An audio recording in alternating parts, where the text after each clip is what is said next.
자, 오늘은 원소의 주기적 성질 봅시다. 오늘 좀 많이 할 거니까 집중해서 보시고요. 자, 맨 처음에 가려막기 효과하고 유효핵전화라는 말이 나오는데 그 중에서 유효핵전화부터 한번 보자.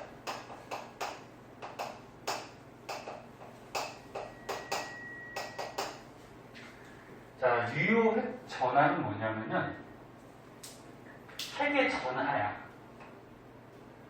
그러니까 얘네 원자가 있을 때 가운데 뭐가 있어? 원자 핵이 있잖아.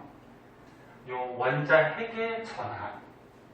그러니까 원자 핵이 띠는 전기. 근데 구체적으로 너네가 이해하기 쉽게 좀 적어주면은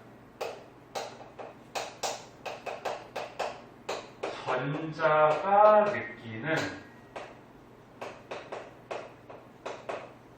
핵의 전하. 요거를 유효핵전화 느끼기. 뭐 전자가 살아있진 않지만 전자가 느낄 수 있는 핵의 전기. 자, 무슨 얘기냐면은 뭐 예를 들어서 수소 한번 보자. 자, 수소가 1번이에요. 원자번호는 알다시피 원자핵 안에 양성자 개수 가지고 원자번호 내기죠. 그 양성자가 하나 있어요. 그리고 전자도 하나가 있어요. 그럼 이 전자가 핵의 전하, 핵의 전기를 느끼게 되는데 핵의 전하가 플러스 1이잖아, 그치? 그럼 이 전자는 플러스 1의 전하를 느끼게 돼. 요거를 유효핵전화라고 그래. 그래서 수소의 유효핵 전하는 플러스 1이 돼요. 플러스 1을 온전하게 다 느낄 수가 있어. 근데 이제 헬륨부터 조금 달라요. 항상 너네 뭐 주기율표든지 뭐 다른 거에서 수소가 좀 외톨이 같이 좀 특이했었잖아. 그래서 수소 빼고 나머지는 어떻게 되냐면은 헬륨을 한번 보자. 헬륨이 2번. 그럼 원자핵의 양성자가 2개가 있어요. 그리고 전자가 첫 번째 껍질에서 이렇게 2개가 돌아다니고 있는데 이 전자가 핵의 전하를 느끼려고 해요. 그럼 원래는 플러스 2를 느껴야 되는데 같은 껍질에 전자가 한 놈이 더 돌아다니고 있어요. 그럼 얘네 앞에서 배웠듯이 전자들은 어떻게 돼? 막 불규칙하게 굉장히 빠른 속도로 이 껍질, 공간 안에서 막 움직여 다니고 있거든? 그러면 이 전자가 핵의 전하를 플러스 2를 느끼려고 할 때 다른 전자가 이 앞을 가려막을 수가 있어요. 이거를 가려막기 효과라고 해요. 가려막기 효과. 그러니까 같은 공간에서 2개가 돌아다니니까 다시 한번 얘기할게. 이 전자가 핵의 전하를 느끼려고 할 때 다른 전자가 움직여 다니다가 요 앞에 막을 수가 있어.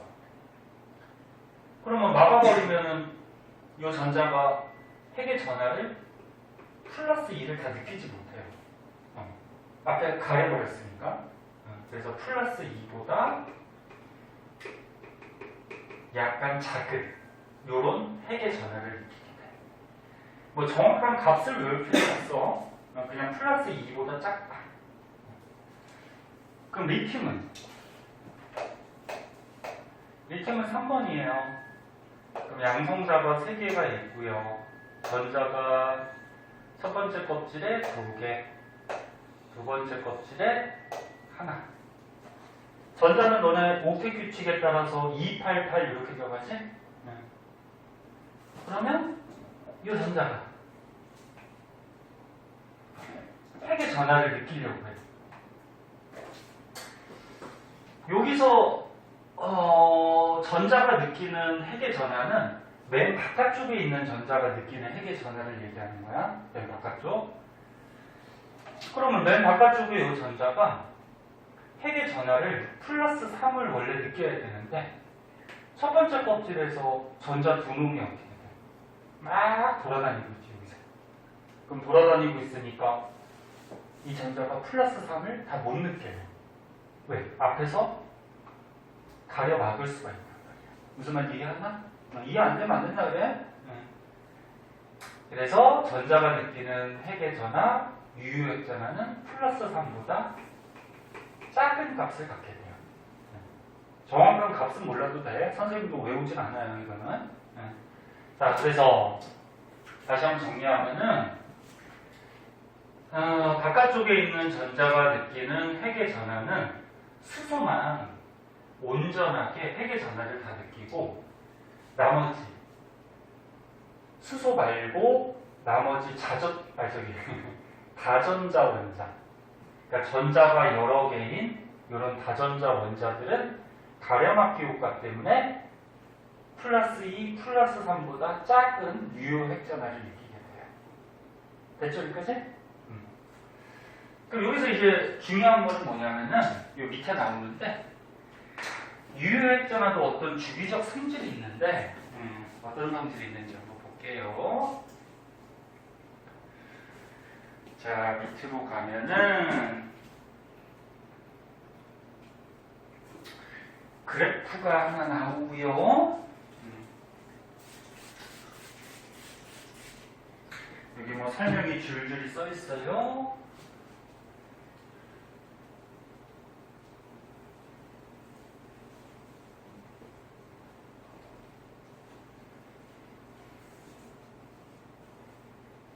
자, 봅시다. 날씨가 이제 점점 더워지네. 자, 여기 보면은 유효핵전하의 주기성 그래가지고 같은 주기에서 또는 같은 족에서 어떤 성질을 나타내. 너네 저번 시간에 주기율표 배웠는데, 자, 주기율표가 이렇게 있어요. 주기율표.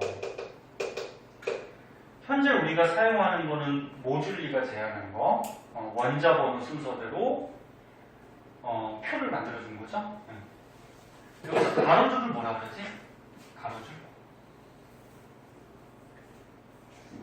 주기라 그랬지? 헷갈리면 안 돼. 가로줄 주기야. 주기는 1주기부터 7주기까지.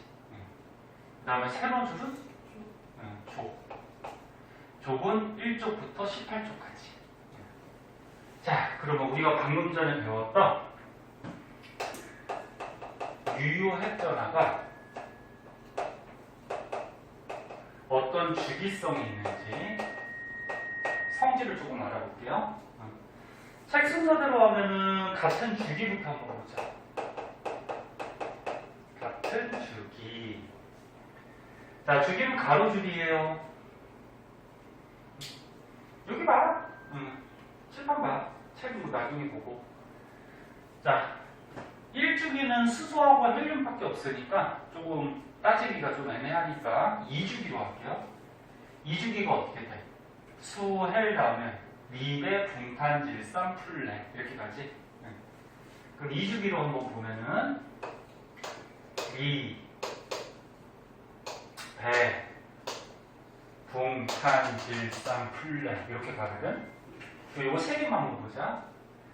얘가 3번, 4번, 5번 이렇게 된단 말이야. 그럼 얘 원자의 구조를 그림으로 한번 그리면 양성자 3개에다가 전자가 어떻게 돼? 첫 번째 껍질에 2개, 두 번째 껍질에 하나. 그럼 요 리튬의 유효 전하는 어떻게 될까? 이거 아까 했잖아. 요 맨 바깥쪽에 있는 요 전자가 핵의 전하를 느낄 때 앞에 있는 전자 두 놈이 가려 막아버려서 플러스 3을 다 못 느낀다 했지? 그래서 플러스 3보다 어떻다 했어? 작다. 그래서 리튬에 있는 요 전자가 느끼는 유효 핵전하는 요 그래프에 보면은 뭐 1점 얼마 정도를 느낀대요. 근데 요 숫자를 외울 필요는 없다 그랬어. 그럼 배비는 어떻게 될까? 양성자가 4개가 있고 전자가 첫 번째 껍질에 2개, 두 번째 껍질에 2개. 그럼 요 전자가 느끼는 핵의 전하는 플러스 4보다 작을 거야. 그러면 분수는 뭐 안 그려도 되겠지? 그럼 어떻게 돼? 플러스 5보다 작아요. 그런데 우리가 생각을 해보면 얘가 느끼는 유효 전하는 플러스 3보다 작고 얘는 플러스 4보다 작고 플러스 5보다 작지만 핵의 전하가 자꾸 어떻게 돼? 플러스 3, 플러스 4, 플러스 5, 플러스 6 자꾸 증가하지. 그럼 핵의 전하가 증가하니까 전자가 느끼는 유효 핵 전하도 증가할 수밖에 없어요. 이거 원자에게 플러스 값이 자꾸 증가하잖아, 그치? 그래서 같은 주기에서는 유효 핵 전하가 증가하는 그런 경향이 있어요. 주기성. 그래서 여기 보면은 여기 지금 2주기거든. 이렇게. 그래서 립의 붕탄질산 플랫 같은 주기에 있는 이 원소들 원자들은 Y축과 유효 핵 전하가 어떻게 돼? 증가하는 이런 모습을 갖추고 있다. 뭐 외워도 되는데 이해를 하는 게 더 좋고요.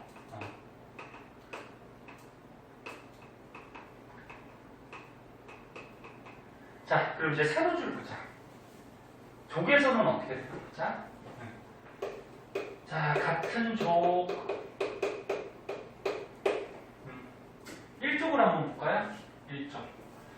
1족에 보면은 위에서부터 수소, 리튬, 나트륨, 칼륨, 뭐 누비듐, 세슘 이렇게 내려가거든. 그래서 1족에 보면 위에서부터 수소, 그 다음 밑에 리튬, 밑에 나트륨 뭐 이렇게 내려가. 그럼 1번, 3번, 얘가 11번 이렇게 되거든. 그러면 양성자 하나에 전자 하나. 그러면 수소가 느끼는 유효액자가는 수소의 전자가 느끼는 유효액자가 얼마? 얘는 온전하게 플러스 1을 다 느낀다 그랬어요. 가래막는 효과가 없으니까. 그럼 리튬은 첫 번째 껍질에 2개, 두 번째 껍질에 하나. 뭐 다 이제 이해했겠지만 처음이니까 지금 그림을 다 그려주는 거야. 그럼 얘가 느끼는 유효 전하는 얼마? 플러스 3보다 좀 작겠지. 그럼 얘는 플러스 11보다 좀 작을 거야. 그러면 같은 족에서 보면은 세로줄 족에서 보면은 얘도 마찬가지로 어떻게 돼? 핵의 전하가 늘어나지. 늘어나니까 전자가 느끼는 유효 전하 값도 어떻게 될까? 늘어나요. 그래서 같은 족에서도 유효 핵 전하는 증가하는 경향이 있다. 그래서 이렇게 1조 리튬, 나트륨, 칼륨 뭐 이렇게 가거든. 다시 리튬, 맞구나. 리튬, 나트륨, 칼륨, 뭐 누비듐, 세슘 이렇게 갈 때 유효 전하가 자꾸 증가하는 거야. 그래서 이쪽으로 갔어. 그래서 유효 전하 증가.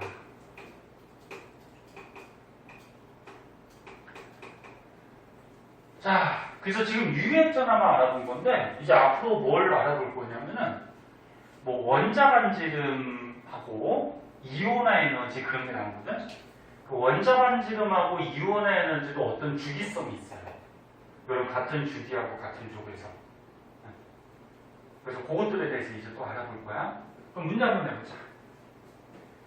여기가 A, B, C, D가 있으면 유효 전하가 가장 큰 곳이 어디니? D 맞아? D? 네, D가 되죠. 얘가 오른쪽으로 갈수록 증가하고 아래쪽으로 갈수록 증가하니까 이쪽에 있는 값이 이쪽에 있는 원소가 유효액전하가 가장 크더라.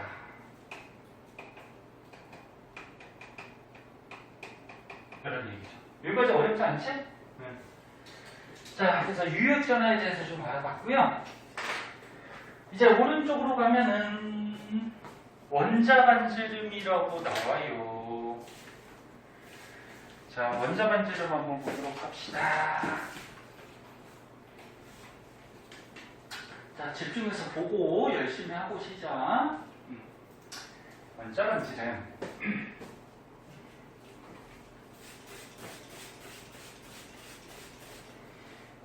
성민이가 시험이 7월까지죠? 네. 7월 첫째 주? 그럼 다현이도 7월인가? 네. 7월 첫째 주. 그래요. 날짜가 빨리 가. 벌써 6월 6일이야. 오늘 진짜 현충일이라서 다른 학원들 안 했나? 했어요. 했어? 성민이도 어디 학원 갔다 왔니? 그렇죠. 원래 오늘 과거. 아, 과학밖에 없나? 네.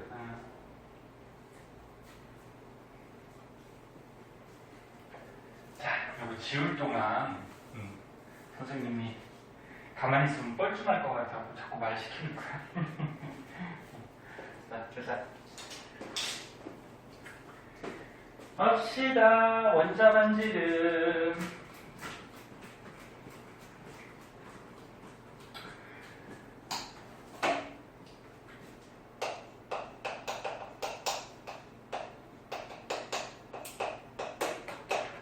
자, 원자는 너네가 알다시피 물질을 이루고 있는 이런 입자들을 얘기하죠. 응? 이 입자들.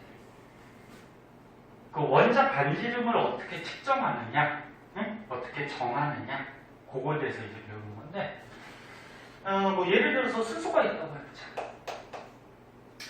수소는 양성자 하나의 첫 번째 껍질에 전자가 하나가 막 돌아다니고 있어. 근데 요 전자는 이렇게 불규칙하게 요 첫 번째 껍질 안에서 이렇게 돌아다닌단 말이야.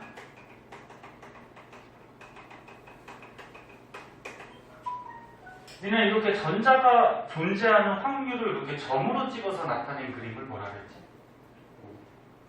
앞에서 오비탈 할 때 그랬잖아. 전자가 존재하는 공간 이렇게 점으로 찍어서 나타낸 거를 전밀도 그림. 기억나?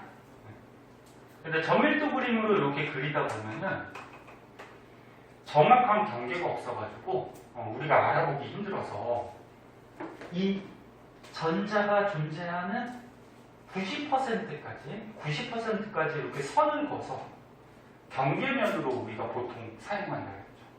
그래서 이게 전부 다 경계면 그림이야. 지금 정확한 경계들이 있잖아, 그치?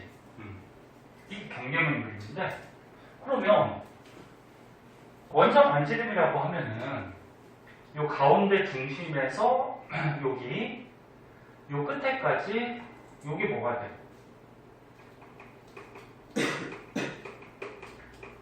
이게 원자 반지름이거든? 맞니? 그런데 이 경계면이라는 거는 전자가 존재하는 90%까지만 그려놓은 거기 때문에 이 경계면 바깥쪽에도 전자가 있을 확률은 있는 거지. 10%는 있잖아. 무슨 말인지 이해하나? 그래서 경계면 바깥쪽에도 전자가 있을 확률이 있기 때문에 정확하게 원자 반지름을 따질 수 없어요. 그래서 과학자들이 이제 의논한 끝에 원자 반지름을 이렇게 경계면까지 하면은 바깥쪽에도 존재할 수가 있기 때문에 이렇게 사용하지 말고 이렇게 사용하자고 결정을 했어요. 어떻게 사용하고자 결정을 했냐면은 같은 종류의 원자를 결합을 시켜서 원자 핵 사이의 거리의 2분의 1을 원자 반지름으로 사용하기로 약속을 했어요. 얘네 이거 원자핵은 움직여 안 움직여? 안 움직이지. 그러니까 원자핵은 안 움직이니까 원자핵 사이 거리의 2분의 1. 그럼 무슨 얘기냐면 수소를 봐봐. 수소 같은 종류 원자를 결합을 시켜. 그럼 수소 분자가 돼요. 이거는 그 통합과학에서도 배웠듯이 수소는 비금속이기 때문에 요 비금속끼리 결합하면은 무슨 결합하지? 전자 같이 쓰는 공유 결합하지. 이거는 이제 2학기 때 공유 결합, 이온 결합 이제 자세하게 배우거든. 화학에서 비금속끼리 결합할 때는 공유 결합, 금속 비금속이 결합할 때는 이온 결합. 2학기 때 자세하게 할 거야. 자, 그럼 얘가 공유 결합을 해요. 그럼 무슨 얘기냐면 수소가 있어요. 그러면 양성자나 전자나 수소가 있는데 같은 종류의 원자 수소를 결합을 시켰어. 아이고, 옆에서 그래가지고 결합을 시켰어요. 얘도 전자가 있겠죠? 그러면 비금속끼리 결합할 때 이렇게 전자를 같이 쓰는 공유 결합을 합니다. 그래서 결합을 시켰을 때 원자 핵이 있고 원자 핵이 있어요. 원자 핵은 움직이지 않죠? 요 사이 거리, 요 사이 거리의 딱 절반, 요만큼. 요걸 가지고 원자 반지름으로 사용하기로 했다 그런 얘기야. 무슨 말 알겠니? 자, 그래서 여기 그림을 한번 보면은 같은 수소 원자를 결합시켜서 원자핵 사이의 거리의 절반. 수소는 원자 반지름이 37 피코메타 이렇게 되거든. 근데 뭐 숫자를 외울 필요는 없어. 외울 필요는 없고. 그 다음에 뭐 이런 금속 같은 경우에는 뭐 여기 나트륨이 나오는데 금속들은 나중에 배워요. 금속 결합이라는 거래. 이게 나트륨 원자, 다 나트륨 원자거든. 금속들이 결합할 때는 뭐 전자를 같이 쓰는 결합이 아니고 나중에 뭐 전자들이 막 이렇게 움직여서 결합을 유지하는 금속 결합을 하게 되는데 얘도 마찬가지로 결합을 시켜서 원자핵 사이의 거리의 절반, 이거를 원자 반지름으로 사용을 해요. 이 금속 결합 이런 건 나중에 배울 거야. 자, 그래서 요거 꼭 알아주세요. 원자 반지름은 원자핵 사이 거리의 절반. 요거를 원자 반지름으로 사용하기로 했다. 그 여기서도 이제 중요한 건 뭐냐면 요거 주기성. 자, 이 주기성이 중요한데 요거 쓸 게 많으니까 한번 지우고요.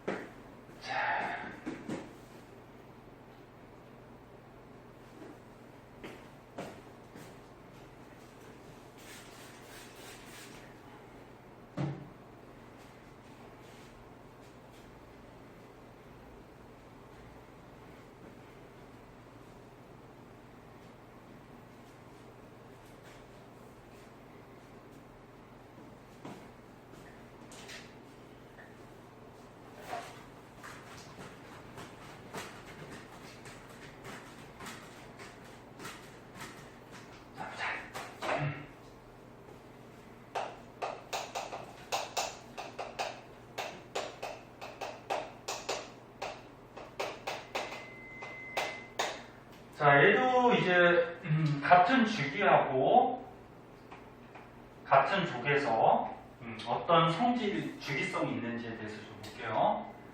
자, 여기 주기율표가 있어요.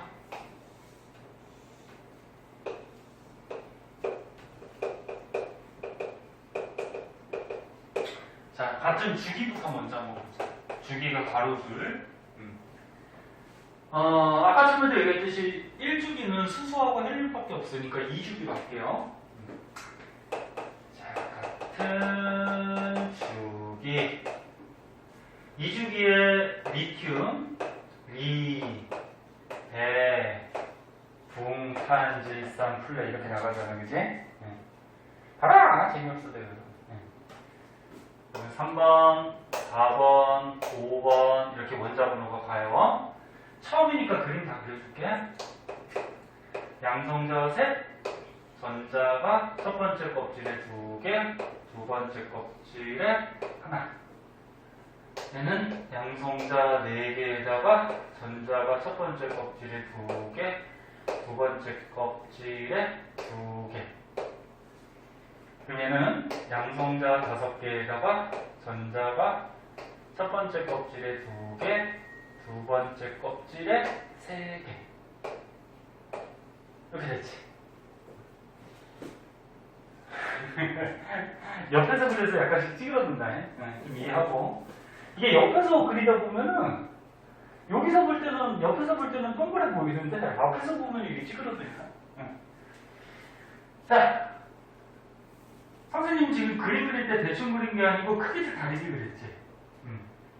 같은 주기에서는 일단 결론이 어떻게 되냐면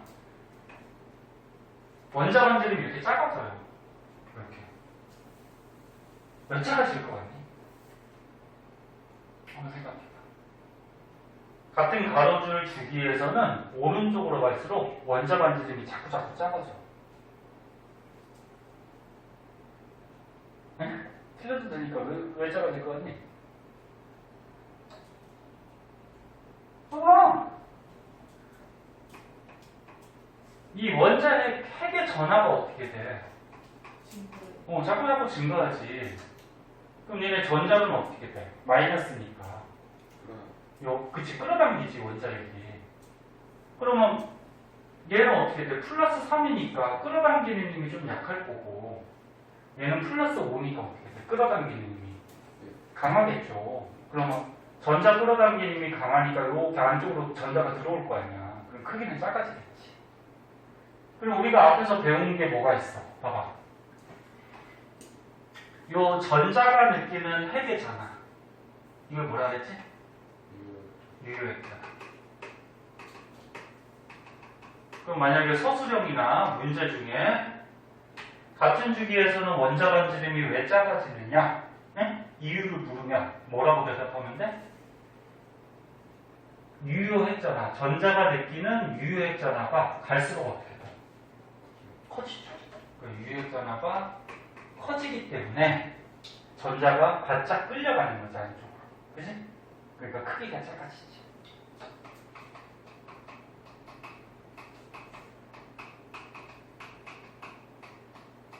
이렇게 대답하면 돼. 유효액자가 증가하기 때문에 원자 반지름은 감소한다. 됐니? 그래서 같은 주기에서는 원자 반지름이 감소하는 이런 경향이 있어요.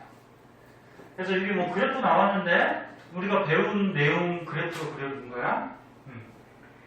자, 지금 보니까 빨간색 그래프가 뭐냐면 유효했잖아요. 그럼 너네 같은 주기에서 아까처럼 유효액전환은 어떻게 된다 그랬지? 자꾸 증가한다 그랬죠? 그 다음에 파란색이 뭐냐면 지금 배운 원자 반지름이에요. 같은 주기에서 원자 반지름은 어떻게 된다고? 감소한다고. 응? 그걸 그래. 그래서 너네 숙제로 뒤에 있는 문제 풀 때 그래프들 많이 나올 거예요. 그래프도 분석할 줄 알아야 돼. 자, 그러면 같은 족을 한번 보자. 두 번째 같은 족. 자, 족은 세로줄이에요. 이렇게 세로줄. 자, 그럼 위에서부터 1족 한번 해보자. 수소, 그 다음에 뭐 리튬, 나트륨 뭐 이렇게 나가요. 그럼 1번, 3번, 7번 이렇게 갈 때 처음이니까 다 그릴게요. 이렇게 되고 얘는 양성자 3개에다가 전자가 첫 번째 껍질에 2개, 두 번째 껍질에 하나. 그러면은 첫 번째 껍질에 2개, 두 번째 껍질에 옥텟 규칙에 따라서 몇 개? 8개.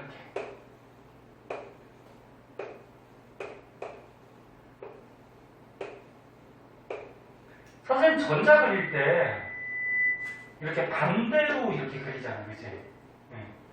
그건 뭐 중요한 건 아닌데, 같은 공간에 전자들이 존재할 때는 전자들끼리의 반발력이 있기 때문에 그릴 때도 이렇게 여기 하나 있으면 여기 하나 있으면 이렇게 가장 멀리 떨어지는 것부터 먼저 그려주는 게 원래 정식적인 방법이야. 그럼 11개니까 2, 8 들어가고 세 번째 껍질이 몇 개? 하나. 이렇게 되죠. 그럼 얘는 원자 반지를 딱 보이죠, 뭐. 그치? 밑으로 갈수록 어떻게 돼?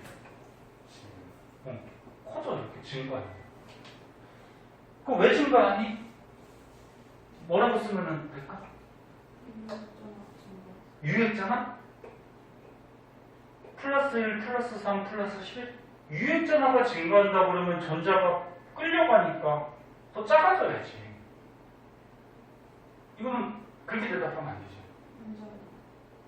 원자번호? 그래, 원자번호 증가하는 건 맞아. 껍질 수가 증가하잖아, 지금. 전자 껍질이. 얘는 껍질이 하나고, 얘는 껍질이 두 개고, 얘는 껍질이 세 개가 된단 말이야. 그럼 껍질 수가 증가하니까 자꾸 커질 수밖에 없지, 그치? 그래서 같은 쪽에서는 이렇게 대답하면 돼요.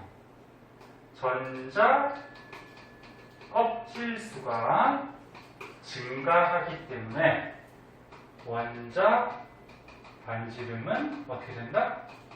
증가한다. 그렇게 대답합니다. 이해됐니? 자, 그래서 여기는 같은 쪽에서는 원자 반지름이 증가하다. 자, 그럼 원자 반지름도 문제 내보자. 주기율표에서 여기 있는 거, 여기 있는 거 이렇게 있을 때 원자 반지름이 가장 큰 쪽이 어디니? C가 되겠죠? 오른쪽으로 갈수록 작아지니까 왼쪽에 있는 AC가 클 거고, 그치? 그 다음에 아래쪽으로 갈수록 커지니까 가장 큰 거는 C가 되겠지.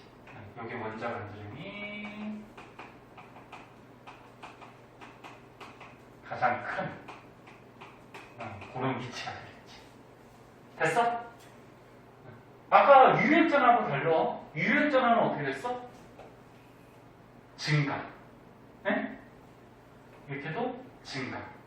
근데 원자 반지름은 감소. 이렇게 증가. 외우려고 그러지 말고 이해를 해야 되고, 뭐든지 외워서 풀면 한계가 있어요. 문제 안 풀리는 것도 있어. 이해를 해야죠. 자, 요게 이제 원자 반지름에서 핵심적인 내용이고요. 거기에 보면은 이 밑에 그래프 한번 보세요. 밑에 그래프.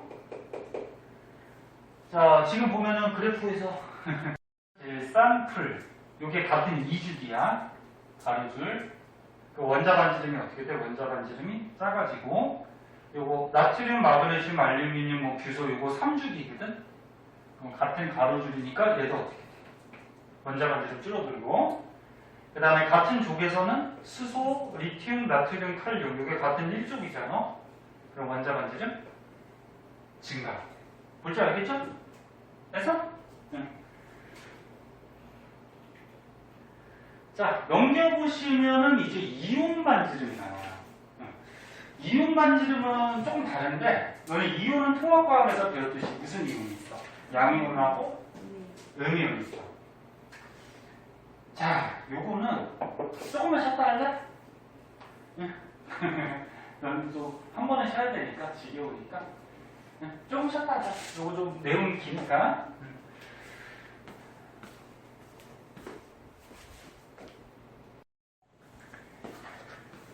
자, 이온 반지름 한번 보자. 이온 반지름.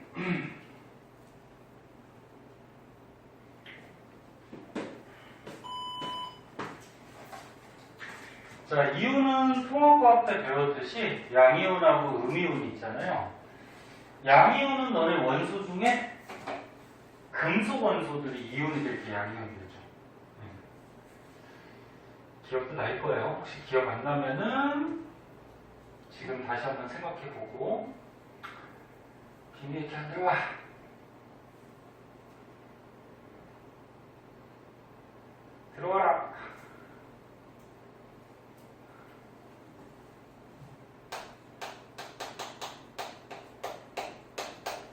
양이온은 원소 중에 이제 금속 원소들. 근데 항상 수소가 특이해. 수소는 비금속인데 수소는 이온될 때 양이온이 돼요. 그래서 금속 원소나 수소가 양이온이 되거든. 수소는 전자가 하나 있죠. 첫 번째 껍질에. 야, 그럼 첫 번째 껍질에 하나가 있어. 근데 옥텟 캡슐에 따라서 첫 번째 껍질에 몇 개가 있어야지 안정해? 2개.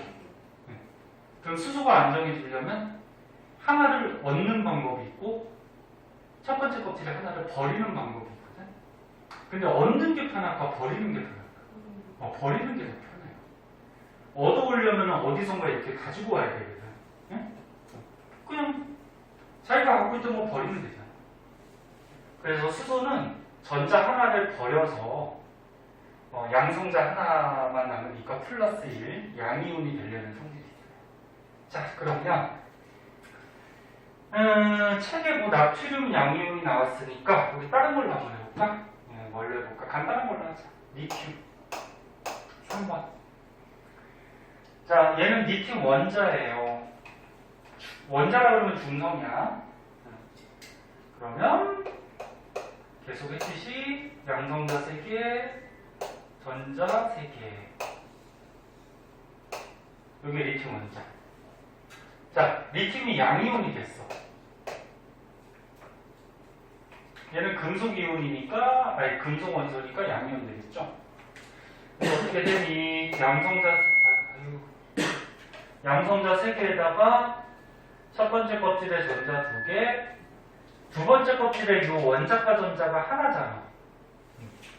그럼 하나 버리는 게 편해? 7개 받는 게 편해? 버리는 게 편하죠. 그래서 얘는 하나 덜해요. 그래서 어떻게 돼? 플러스가 마이너스보다 하나 세다 그래서 이렇게 1 플러스 이렇게 써주는 거죠. 이게 양이에요. 이름은 어떻게 읽니? 얘는 리튬이죠, 리튬. 응? 그럼 얘는 이름 어떻게 읽어? 응? 너네도 이름을 선생님이 불러줘야지. 이름 어떻게 읽어? 이름도 잘못 읽으면 성윤이를 예를 들어서 상윤이라고 읽어주고 그러면 안 좋잖아. 야, 얘 어떻게 읽어? 근데 양이온은 원소 이름에다가 이온자만 붙이면 되잖아. 리튬 이온. 얘는 리튬, 얘는 리튬 이온. 응? 원자 번호는 3번이고. 그럼 얘는 뭐야? 나트륨. 얘는 나트륨 이온. 응? 이렇게 읽어주면 되는 거지. 자, 그럼 너는 딱 보이네. 야, 중성 원자하고 양이온 중에서는 누가 반지름이 더 크니? 원자가 더 커요. 반지름이. 그러면 거꾸로 얘기하면 양이온은 반지름이 작아, 그치? 그럼 왜 작다라고 얘기하면 되겠니? 원자보다? 그치. 전자 껍질 수가 줄어들죠. 응? 그러니까 반지름이 작은 거야. 그럼 이제 음이온 한번 보자.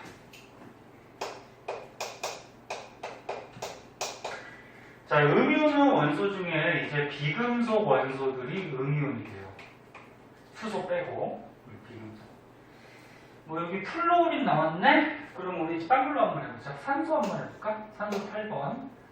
자, 아이, 마이크 왜 이러냐.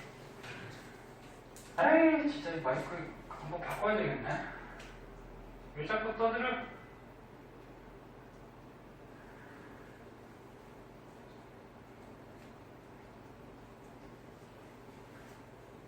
자, 볼게요.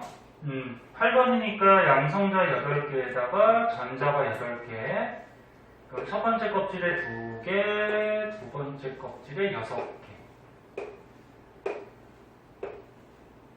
뭐 이렇게 돌아다니고 있겠죠. 자, 그럼 얘는 옥텟 캡슐에 따라서 2, 8 돼야 되니까 6개 버리는 것보다 2개 얻는 게 편하죠. 그럼 얘는 2개를 얻어. 2개를 얻어서 어떻게 되니? 2개 얻어서 전자가 첫 번째 껍질에 2개, 그 다음에 두 번째 껍질에 원래 6개였는데 2개를 얻어서 8개.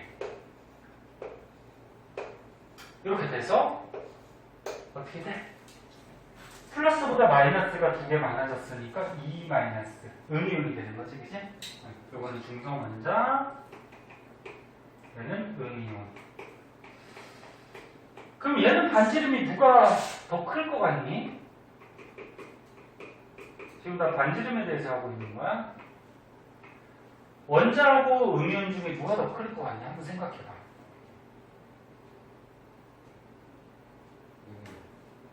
음이온. 선생님 음이온 약간 더 크게 그랬지. 선생님 음이온. 맞아. 왜 그럴까? 틀려도 돼요. 가래막기 효과 세죠. 가래막기 효과가 세서?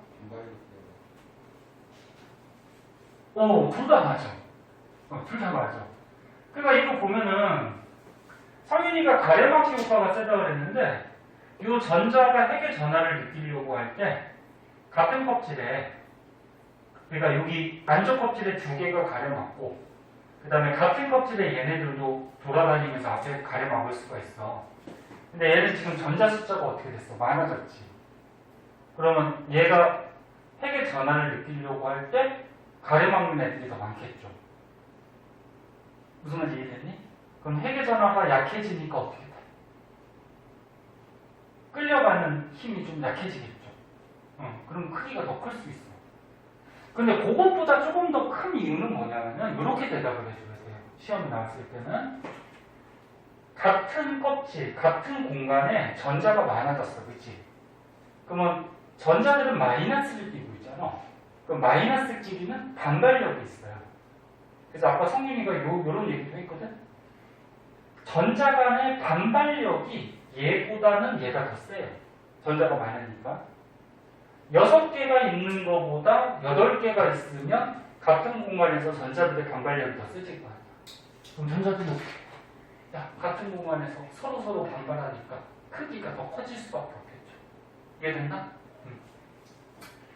그래서 음이온은 중성 원자보다 왜 크냐? 전자 간의 반발력 때문에. 반발력. 얘는 전자 껍질수 감소, 그래서 크기가 작아지고 얘는 전자 간의 반발력이 커져서 크기가 커져. 됐니? 외우려고 하지 말고 이해를 하세요. 자, 그럼 요거를 정리해서 주기율표로 한번 볼게요. 자, 주기율표로 한번 보면은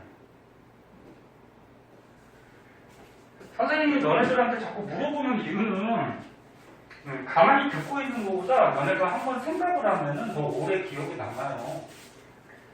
틀려도 되니까 틀린 거는 더 기억이 더 잘 남고 그러니까 자꾸 대답하고 공부하다 보면은 잠도 안 오고 더 좋죠? 자, 보자. 여기 밑에 보면은 이제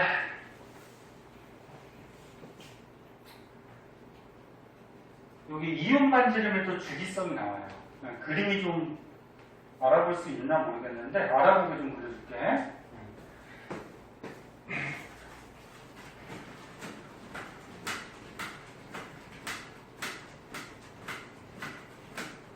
이렇게 안 갈라. 자, 이온 반지름의 주기성. 자, 같은 주기부터 한번 보자. 같은 주기가 가로주기라고 했죠? 같은 주기. 가로줄에서 1주기는 수소 헬륨밖에 없으니까 2주기로 할게요. 그럼 뭐 있어? 리베, 붕탄, 질산, 풀네. 이렇게 있지? 여기 2주기야. 2주기. 그리고 세로 주는 조기라고 했죠? 리튬은 몇 쪽이지? 1쪽. 1쪽 위에부터 수소, 리튬, 나트륨 이렇게 내려가지? 그다음에 2쪽. 얘 몇 쪽이지? 13쪽. 3쪽 아니라 그랬어. 주기율표 할 때. 너네 1번부터 20번까지만 알면 된다 그랬잖아. 1번부터 20번까지 중에 3족부터 12족은 없다 그랬어. 그래서 1, 2 다음에 13족. 이렇게 된다 그랬지. 그치? 자, 그러면 리튬 원자, 베릴륨 원자. 맨 처음에 원자 반지름은 어떻게 돼? 원자반지름은 우리가 앞에서 배웠듯이 같은 주기에서는 오른쪽으로 갈수록 크기가 어떻게 된다? 작아진다. 아까 했잖아. 왜 작아져? 왜 작아지냐고? 에? 좀 전에 했잖아. 니네 기억력이 뭐 몇 분인가 봐봐. 원자반지름 오른쪽으로 갈수록 크기가 조금씩 작게 될게요. 이렇게 작아져요. 원자반지름이 이런 식으로. 맞냐? 옆에서 그래서 좀 삐뚤어져도 이해하세요. 작아져. 왜 작아진다 그랬어? 그래, 유액전화가 증가하니까, 그지? 그러면 같은 주기에서 이온반지름은 어떻게 되나 보자. 얘는 이온될 때 어떻게 돼요? 원자과 전자가 하나니까 조기 너네 원자과 전자 가지고 매기죠? 하나 버려서 1 플러스. 원자과 전자 2개니까 2개 버려서 어떻게 돼? 2 플러스. 3개죠 얘는? 13개 아니라 그랬어? 3개 버려서 3 플러스. 얘는 어떻게 되지? 원자과 전자가 4개니까 좀 애매하지. 4개 얻을 수도 있고 버릴 수도 있고. 그래서 얘는 이온이 잘 안 되는데 굳이 이온이 된다고 하면은 아까 버리는 게 편하다고 했지? 얘는 버려서 그 다음에 얘는 어떻게 될까? 5개니까 어떻게 돼? 얻죠. 얘는 6개니까 2개 얻으면 되지. 얘는 7개니까 하나 얻으면 되고. 얘는 원자과 전자 몇 개지?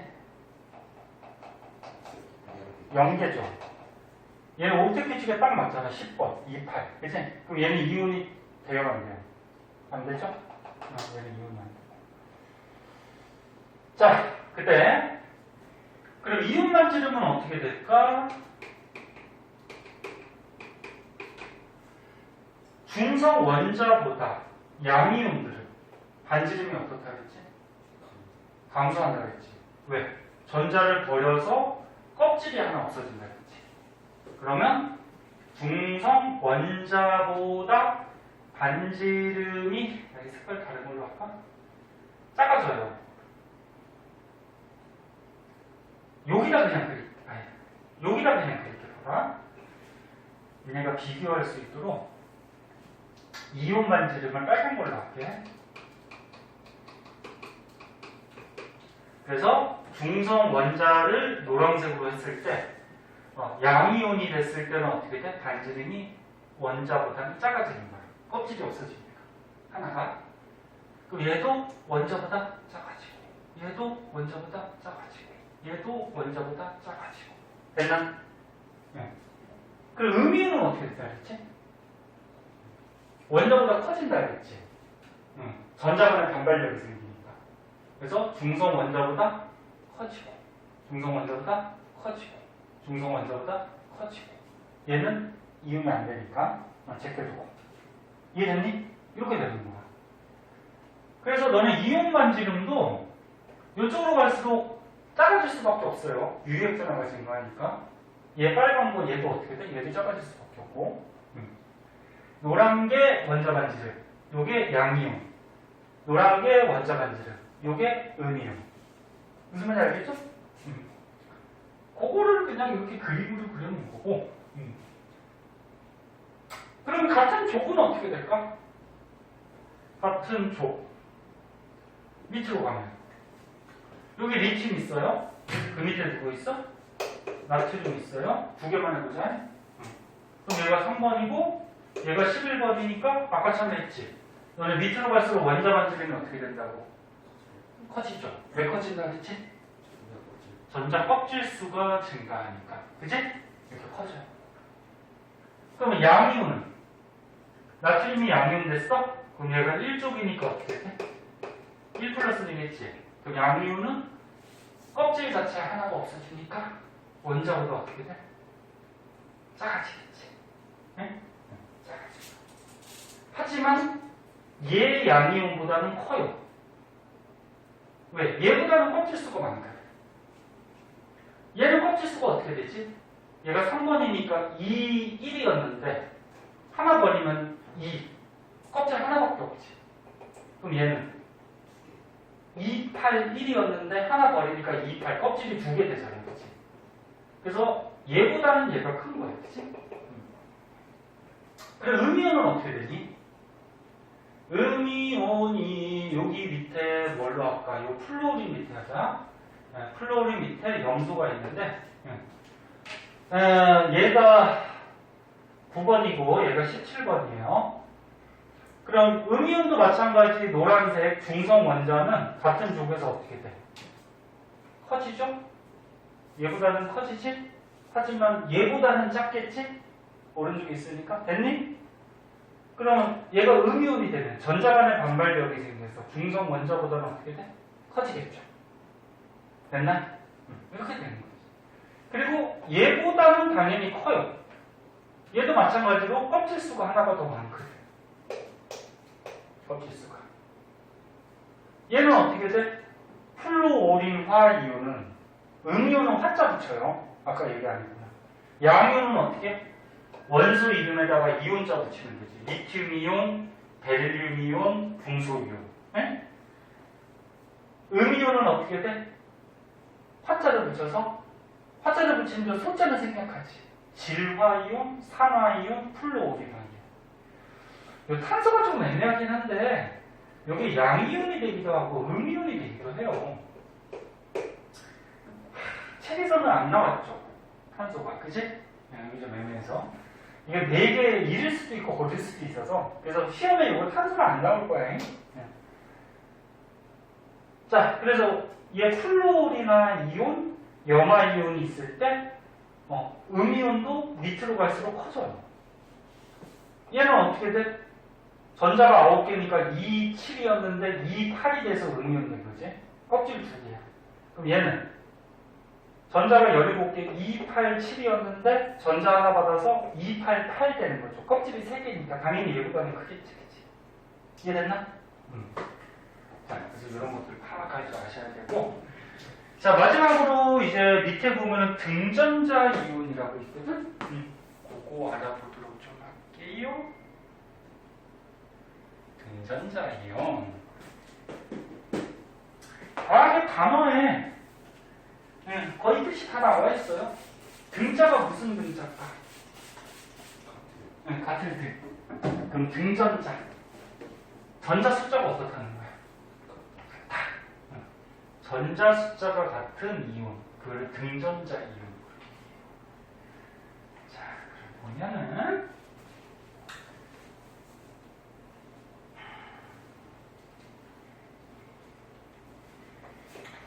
아이 미니가 안 오네. 생명 시간에는 올려놔.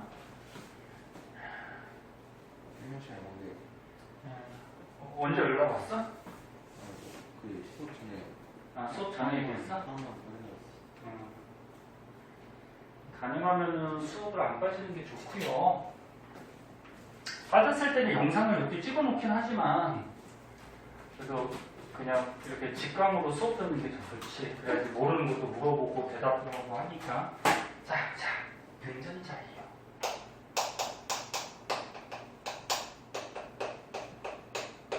자, 방금 얘기했듯이 전자 숫자가 같은 이온. 그래서 뭐 여기 2가지가 나와 있는데 그 중에서 첫 번째 걸로 한번 하자. 자, 산소가 있어요. 8번.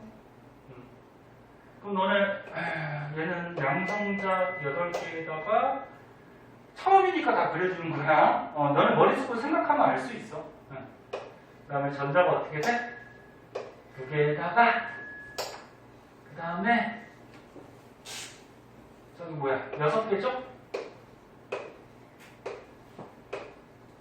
6개인데 얘가 안정해 주려면 전자를 어떻게 2개 얻어서 어떻게 돼? 2- 이렇게 산화이온이 되겠지? 그 다음에 9번이 플루오린.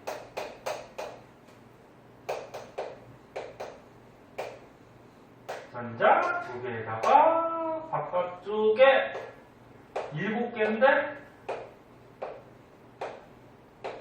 하나 얻어서 8개. 그러면 1-. 그 다음에 11번 나트륨은 첫 번째 껍질에 2개에다가 두 번째 껍질에 8개에다가 세 번째 껍질에 하나인데 얘는 하나 버리는 거지. 네. 그래서 1 플러스. 마그네슘은 첫 번째 껍질에 2개에다가 두 번째 껍질에 8개, 세 번째 껍질에 2개인데 2개를 버리는 거지. 네. 그래서 2 플러스. 자, 선생님이 약간 크기를 다르게 그리려고 했는데 좀 비슷하네. 예. 자, 그럼 얘네들을 보면 어떻게 돼? 이온이 됐어. 이온이 됐을 때 전자 개수가 어떻게 돼? 2, 8, 2, 8. 옥텟 규칙에 맞게 전자가 배치되니까 전부 다 2, 8로 전자 개수가 10개가 된단 말이야. 됐나? 그리고 전자 개수가 같은 이온들이야. 이런 게 등전자 이온. 그 누구하고 전자 개수가 같아졌지? 요 사이에 있는 10번 네온하고 전자 개수가 같아졌죠. 네온은 옥텟 규칙에 딱 맞는 비활성이지. 그래서 요 앞에 있는 놈들이나 뒤에 있는 놈들은 얘하고 똑같은 전자 배치를 갖게 되죠. 이온이 됐을 때. 자, 그러면 얘는 반지름이 이온 반지름이 어떻게 되냐면은 보이지 않니 이제? 얘가 가장 커. 야, 잠깐만, 요거하고 요걸로 헷갈리니까. 이씨, 빨간 걸로 하자. 얘가 가장 커. 이렇게 돼요. 선생님 크기를 약간 다르게 그리려고 했는데, 이렇게 돼. 크기가. 왜 그렇게 될까? 응? 양 플러스가 얘가, 그럼 얘가 왜 가장 작냐? 그렇게 얘기하면, 물으면 뭐라고 대답하면 되니? 더 많이 끌어당겨서 그게 뭔데? 유효. 그래, 유효였잖아. 지금 봐봐. 전자 껍질수는 2개로 똑같죠? 그치? 껍질수는 2개로 똑같으니까 크기가 비슷비슷할 거야. 그런데, 원자핵. 핵의 전하가 얘가 가장 크네. 12. 플러스 12. 그러면 전자가 어떻게 돼? 바짝 끌려가겠지. 싸그라면서. 그러면 전자가 느끼는 핵의 전하를 뭐라 그래? 유효핵전하. 그럼 유효핵전하가 마그네슘이 어때? 가장 크기 때문에 좋죠. 유효핵전하가 가장 크기 때문에 바짝 끌려가더라. 그러니까 크기가 제일 작구나. 무슨 말인지 알겠죠? 그럼 거꾸로 얘는 유효핵전하가 가장 작기 때문에 이온 반지름이 가장 크다. 등전자 이온에서. 됐니? 자, 그러면 원자 반지름하고 지금까지 이온 반지름을 배웠는데 원자 반지름, 이온 반지름에 영향을 주는 요인들이 있어요. 우리가 지금 배운 유효액자나 전자 껍질수, 전자수 이런 게 영향을 주는데 너네 이제 뭐 배울 건 배울 게 하나가 더 있어. 지금 원자 반지름하고 이온 반지름 배웠는데 이온의 에너지라고 하나가 더 있어요. 그걸 다음 시간에 할 거네. 하나가 더 있는데 걔네들을 고려를 할 때 선생님 볼 때는 첫 번째 전자 껍질 수를 먼저 고려를 하세요. 전자 껍질 수가 영향이 가장 커. 그 다음에 전자 껍질 수가 만약에 똑같다고 했을 때는 유효핵전하를 고려하세요. 그 다음 만약에 전자 껍질 수하고 유효핵전하가 똑같아. 그럴 때는 전자수, 전자 간의 반발력을 생각하세요.